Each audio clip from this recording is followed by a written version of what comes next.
Orang yang pertama kali membawa Al-Quran ke Pulau Jawa adalah Syekh Subakir.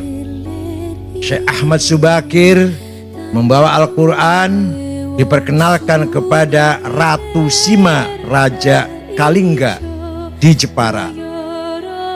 Walaupun si ratu ini tidak masuk Islam secara eksplisit, tapi memahami kandungan Islam, yaitu Islam atau Al-Quran mengajarkan keadilan seadil-adilnya.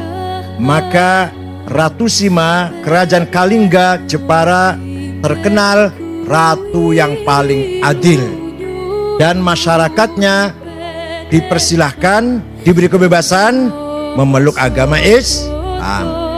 Syekh Subakir mempunyai tugas apa? Merantai, mengkerangkeng, mengikat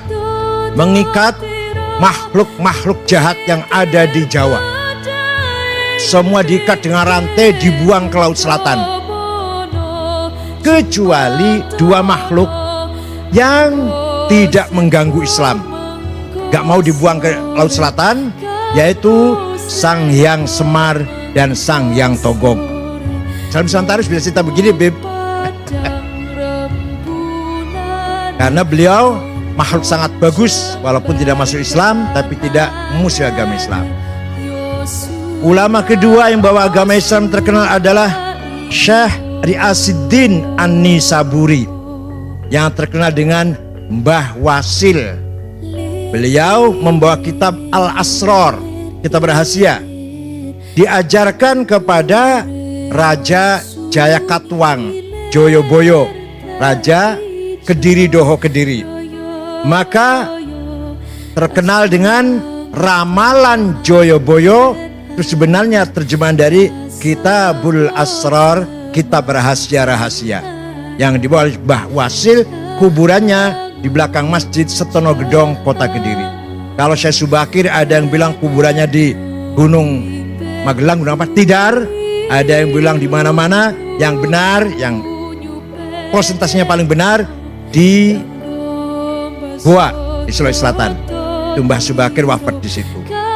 Setelah itu barulah datang para dai-dai. Pertama kali ada pesantren di Jawa Barat tahun 1410 adalah Syekh Hasanuddin dari Cina, atau terkenal dengan Syekh Kuro. Kuro itu Qori yang mengajar Al-Quran di desa Rengas Dengklok, Kerawang. Punya murid, salah satu muridnya namanya Subang Larang, anaknya Ki Gede Tapa, kepala bandar pelabuhan Cirebon. Ki Gede Tapa itu bukan dari Solo Tigo loh, dari Cirebon. Nah, Subang Larang ini Pak Hanif kutilang, kuning, tinggi, langsing. Sulit carinya nih. Kalau kebalikannya banyak, kebalikannya kuning, kebalikannya tinggi, kebalikannya langsung, itu gak banyak itu. Tapi yang kutilang aduh sulit carinya. Nah, suatu ketika Raja Siliwangi beragama Buddha dengar ada agama Islam, agama baru, berangkat dari Bogor ke utara, saya bunuh itu kiai itu.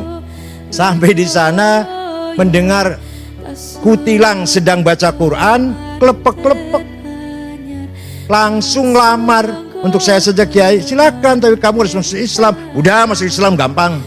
Ada mas kawinnya apa? Lintang kerti, tasbih maksudnya. Udah saya cari di pasar gampang, mau berapa biji?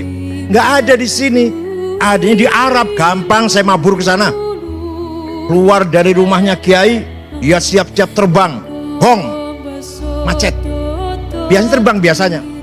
2 kali, hong, nggak bisa terbang. Hong, gagal.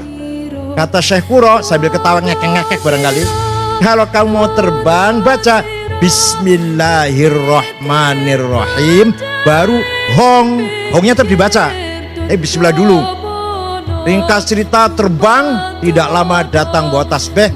Terjadi perkawinan antara Raja Pajajaran yang beragama Buddha masuk Islam, Prabu Siliwangi, dengan Subang Larang. Tapi beliau Islamnya kurang betul-betul Islam, karena hanya ingin kawin kutilang saja itu. Tapi akan punya anak. Pertama namanya Syekh Rahmatullah atau Sunan Rahmat Suci. yang kuburannya di Gunung Godog, Garut. Yang kedua, Syekh Somadullah yang terkenal dengan Ki Kuwu Sangkan.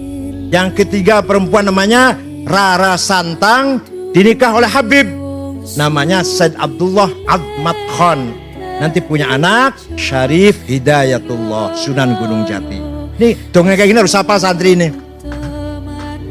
Jadi bubarlah kerajaan Pajajaran setelah Prabu Kian Santang Sen Rahmatullah alias Ki Galantrang alias Ki Setra alias Maung Keling alias Maung Lodaya, banyak sekali aliasnya itu, menguasai kerajaan Pajajaran. Semua masuk Islam kecuali Patih Pucukumun dengan suku Baduy di Malimping tetap agamanya Sunda Wiwitan atau Karuhunan yang menyembah Batara, Sang Batara.